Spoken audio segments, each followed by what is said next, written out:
Assalamualaikum warahmatullahi wabarakatuh.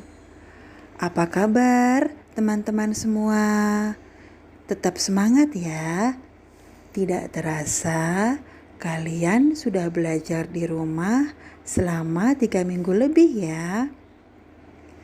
Agar tetap semangat, pada kesempatan kali ini Bu Ocha akan membacakan satu buku lagi buat kalian. Buku ini bercerita tentang Birrul Walidain. Masih ingat apa itu Birrul Walidain? Ya, Birrul Walidain adalah sikap berbakti kepada kedua orang tua. Yang mana berbakti kepada orang tua itu hukumnya wajib bagi setiap muslim. Nah, sebelum Bu Ocha mulai bercerita, coba sekarang duduklah yang manis dan pastikan kalian bisa menyimaknya dengan baik. Kalian boleh ajak adik atau kakak kalian untuk mendengarkan ceritanya. Buku ini berjudul Uwais Sangat Terkenal di Langit, karya Fadila Hanum dan Awi Wibowo. Teman-teman, coba kita lihat gambar di buku ini. Ada seorang pemuda yang sedang menggendong ibunya ya.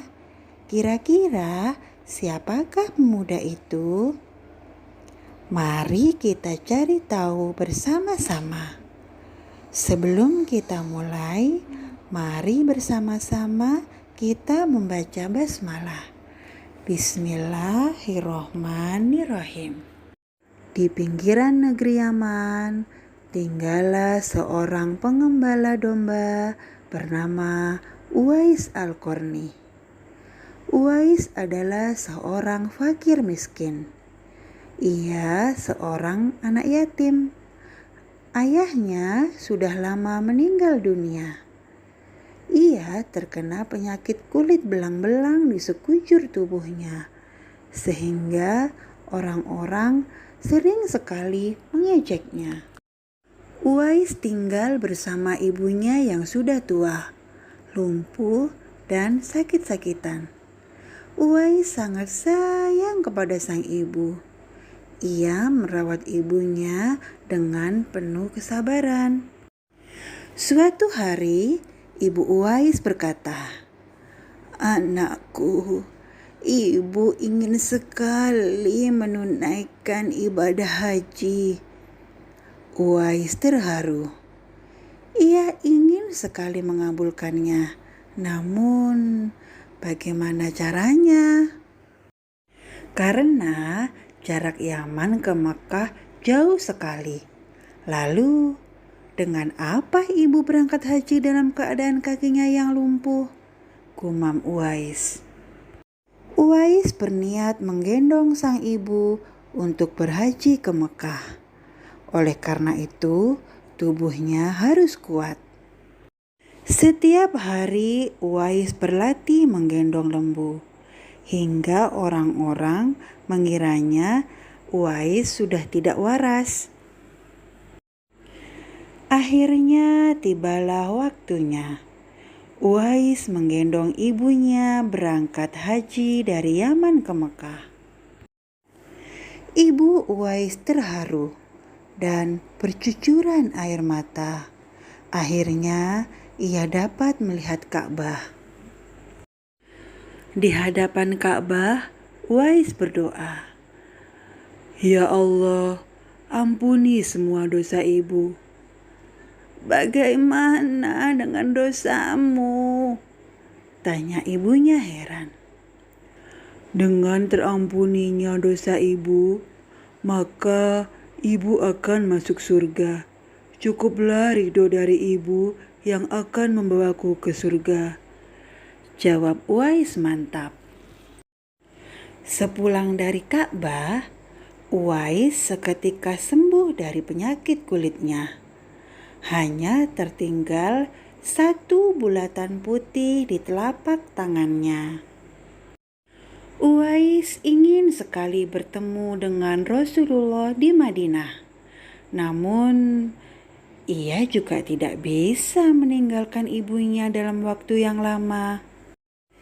Ia meminta izin kepada ibunya untuk menemui Rasulullah. Ia berjanji akan segera kembali setelah bertemu dengan Rasulullah. "Pergilah anakku, temuilah Rasulullah, dan segeralah engkau kembali pulang," ujar sang ibu merestui. Uwais bahagia sekali mendengarnya. Ia pun segera berangkat setelah menitipkan sang ibu kepada seorang tetangganya. Namun sayang, begitu tiba di Madinah, Uwais tidak bisa bertemu dengan Rasulullah karena beliau sedang pergi berperang. Ia hanya bertemu dengan Aisyah, istri Rasulullah. Uwais sangat sedih.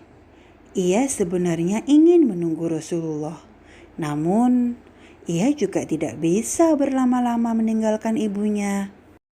"Aku harus segera pulang karena ibuku menunggu di rumah.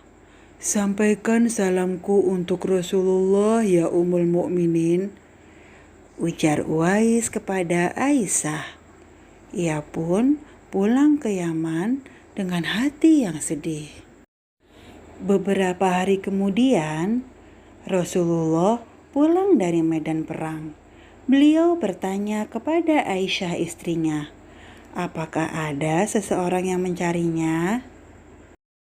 "Benar ya Rasulullah, beberapa hari yang lalu seseorang dari Yaman datang mencarimu, tapi ia tidak dapat menunggu karena tidak ingin meninggalkan ibunya terlalu lama," jawab Aisyah.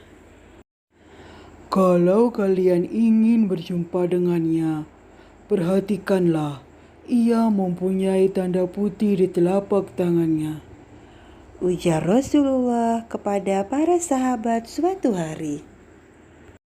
Aisyah dan dua sahabat Rasulullah, Ali dan Umar, tertegun mendengarkan. "Suatu ketika, apabila kalian bertemu dengannya, mintalah doa dan istighfarnya. Dia adalah penghuni langit, bukan orang bumi," sabda Rasulullah kepada Umar dan Ali. Uwais tidak pernah bertemu Rasulullah hingga Rasulullah wafat. Meski tidak pernah bertemu, Uwais sangat mencintai Rasulullah. Begitu juga Rasulullah mencintai Uwais dan tahu betapa Uwais mulia di sisi Allah Subhanahu wa Ta'ala.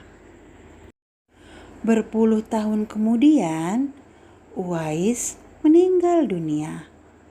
Para tetangga yang selama ini memandangnya sebelah mata sangat kaget menyaksikan apa yang terjadi di hari pemakaman Uwais. Saat Uwais hendak dimandikan, tiba-tiba banyak orang tak dikenal saling berebut untuk memandikan Uwais.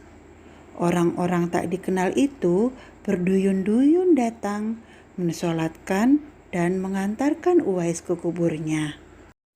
Siapakah orang-orang itu? Beberapa orang mengira mereka adalah jelmaan para malaikat yang sengaja turun untuk ikut menghadiri pemakaman Uwais. Uwais begitu mulia di sisi Allah dan para malaikat penghuni langit, sebab ia sangat berbakti kepada ibunya. Uwais sangat terkenal di langit, meski tidak dikenal di bumi. Nah, teman-teman, alhamdulillah kalian sudah mendengarkan bagaimana perjuangan Uwais melakukan perjalanan menuju Mekah dengan menggendong ibunya. Cerita tadi mengingatkan Bu Ocha pada surat Al-Isra ayat 23 sampai 24. Di sana mengatakan, janganlah sekali-kali engkau mengatakan kepada kedua orang tuamu perkataan "ah", dan janganlah engkau membentak keduanya. Ucapkanlah kepada kedua orang tuamu perkataan yang baik dan suara yang secukupnya dengan penuh kasih sayang. Nah, apa yang bisa kita ambil dari cerita Uwais Al-Qarni tadi ya? Kalian diskusikan dengan anggota keluarga kalian ya. Terima kasih. Kita akan bertemu lagi dengan membaca buku bersama Bu Ocha yang akan datang. Wassalamualaikum warahmatullahi wabarakatuh.